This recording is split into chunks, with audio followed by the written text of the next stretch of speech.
मेरा भतीजा मेरी सफ़ेद घोड़ी पर सवारी करने का बहुत शौकीन था। वो अक्सर मुझसे इसरार करता, चाची, मुझे आपकी सफ़ेद घोड़ी की सवारी करनी है। मैं इसकी उस बात को हंसी में टाल दिया करती थी, लेकिन वो हर रोज़ ज़द करने लगा। इन दिनों मेरा भतीजा पढ़ाई के सिलसिले में मेरे पास रहने आया हुआ था।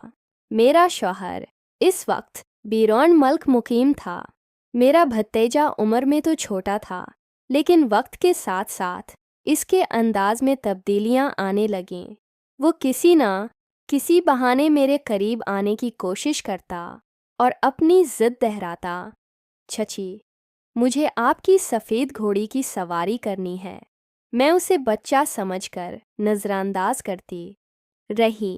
एक दिन जब बहुत तेज़ बारिश हो रही थी, मैं अपने शौहर को बहुत याद कर रही थी। इसी वक्त मेरा भतीजा मेरे कमरे में आया और ज़द करने लगा कि उसे आज ही घोड़ी की सवारी करनी है। मैंने उसकी बात मान ली और पूछा, बताओ मुझे क्या करना होगा।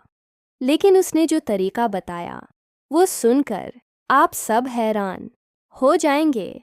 इसने लाइट बंद करते ही पूरे जोश से ऐसी बात की कि एक गलत फहमी ने मेरे अच्छे खासे रिश्ते को तकरीबन तबाह कर दिया था।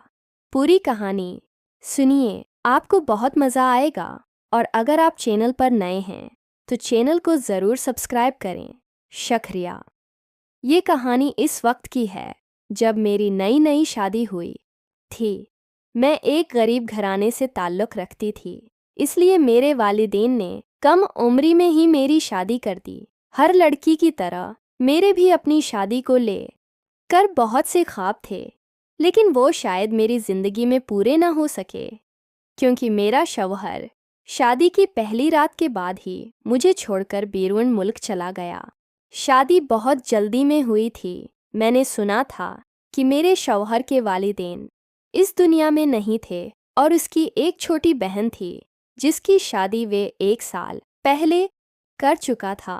मेरे वालिदैन को ये रिश्ता इसलिए पसंद आया क्योंकि लड़का अच्छा कमा लेता था और उनकी तरफ से लड़की वालों से कोई मुतालबा भी नहीं किया गया था।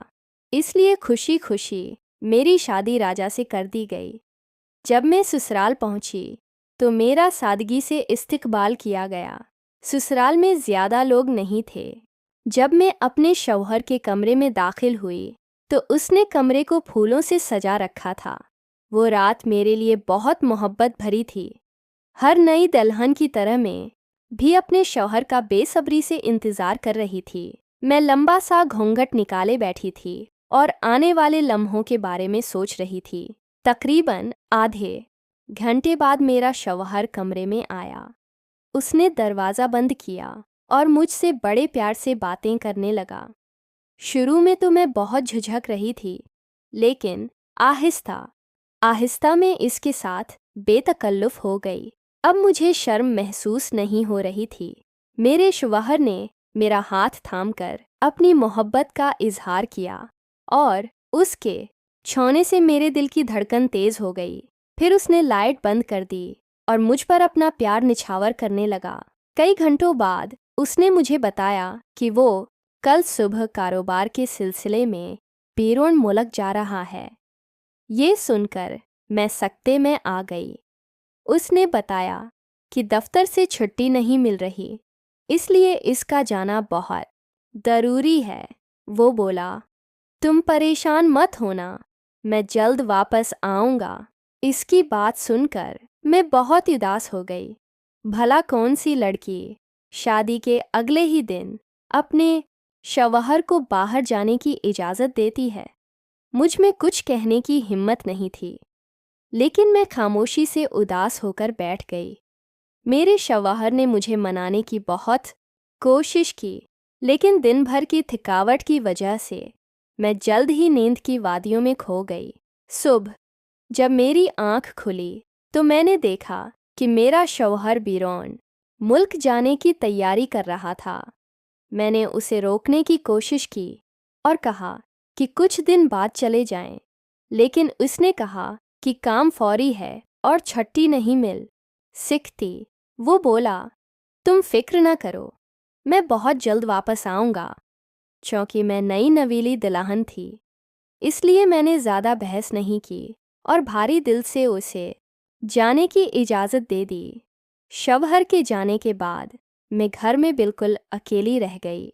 घर बहुत बड़ा था और उसके पिछले हिस्से में एक इस्तबल था जहाँ 2-3 घोड़े थे। मुझे बचपन से ही जानवरों से बहुत लगाव था। मैं घर का काम ख़त्म करने के बाद घोड़ों को खाना देने जाती। उनमें एक सफ़ेद रंग की घोड़ी बहुत ही खूबसूरत थी। इसे देखकर मुझे इससे मोहब्बत हो गई। वो भी इस घर में मेरी तरह तन्हा थी।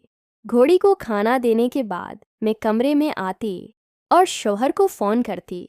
वो मुझसे बातें करता, लेकिन मैं हर बार उससे वापस आने की ज़िद करती। वो कहता कि बस कुछ दिन और इंतज़ार करो। उसने मुझे बताया कि मेरा भतीजा जल्द ही हमारे घर पढ़ाई के लिए रहने आएगा, क्योंकि करीब ही अच्छे कॉलेज हैं। इसने कहा कि इससे मेरा दिल भी लगा रहेगा।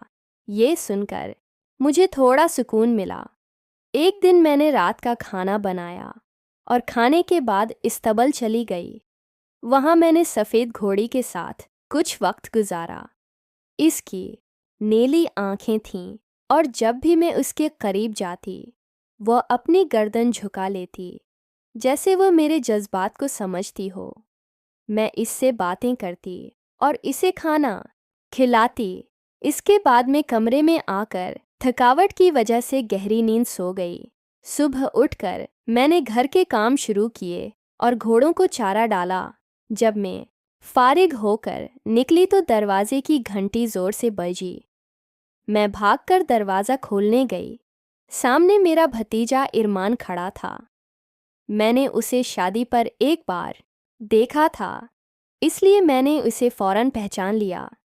उसने मुझे देखते ही कहा, चाची, आप तो आज बहुत खूबसूरत लग रही हैं। मैं शर्मा गई और कहा, अंदर आओ, तारीफ़ें बाद में करना। इसने अपना बड़ा सा बैग सोफे पर रखा और बताया कि वो यहाँ पढ़ाई के लिए आया है। इरमान 20 साल का एक खूबरू लड़का था, लेकिन उसकी उम्र का अंदाज़ा लगाना मुश्किल था। मैंने कहा, तुम्हारे चचा ने बताया था कि तुम आ रहे हो, लेकिन ये नहीं सोचा था कि इतनी जल्दी आ जाओ। मैंने उससे उसका कमरा दिखाया और नाश्ता बनाने चली गई। जब मैं नाश्ता लेकर आई तो वो अपने फ़ोन पर कुछ देख रहा था और मुझे देखते ही इस के हाथ से फ़ोन गिर गया। नाश्ता करते हुए वो मेरी तारीफ़ें करने लगा। चाची, आप नाश्ता भी बहुत लजीज बनाती हैं। आपके हाथों में तो जादू है। इस की बातों पर मैं हंस पड़ी, क्योंकि वो बहुत मज़ाहिया तबीयत का लड़का था। हमने उसकी पढ़ाई के मुताल्लिक़ कुछ बातें कीं। फिर मैं अपने कमरे में आई तो शवहर का फ़ोन आ गया। इसे अरमान के आने का मालूम हो चुका था। इसने कहा, अब तुम्हारा दिल बहल जाएगा। मैंने खामोशी से हाँ कह दी, क्योंकि मुझे इसकी ज़रूरत थी, भतीजे की नहीं। लेकिन नई नवीली दुल्हन होने की वजह से मैं ज़्यादा ज़द न कर सकी। कुछ देर आराम करने के बाद मैं इस्तबल में घोड़ों को चारा डालने गई। आज सफ़ेद घोड़ी बहुत उछल कूद कर रही थी। शायद वो आज़ाद होना चाहती थी। जब मैं उसे चारा डाल रही थी तो अरमान भी वहाँ आकर खड़ा हो गया और कहने लगा, चाची, ये सफ़ेद घोड़ी मुझे बहुत पसंद है, बिल्कुल आपकी तरह खूबसूरत। इसकी नीली आंखें देखकर तो कोई भी उस पर फ़िदा हो जाए। फिर इस ने कहा, चाची, मुझे उसकी सवारी करनी है। मैंने उसकी बात हंसी में टाल दी। हमने थोड़ी देर बातें की और फिर घर वापस आ गए। इरमान ने बताया कि वो अपने दोस्तों के हॉस्टल जा रहा है और देर से लौटेगा। मैंने उसे इजाज़त दे दी। रात को जब वो वापस आया तो हमने साथ खाना खाया। खाने के दौरान उसने फिर वही बात दोहराई, चाची, मुझे आपकी घोड़ी की सवारी कब करवाएंगी?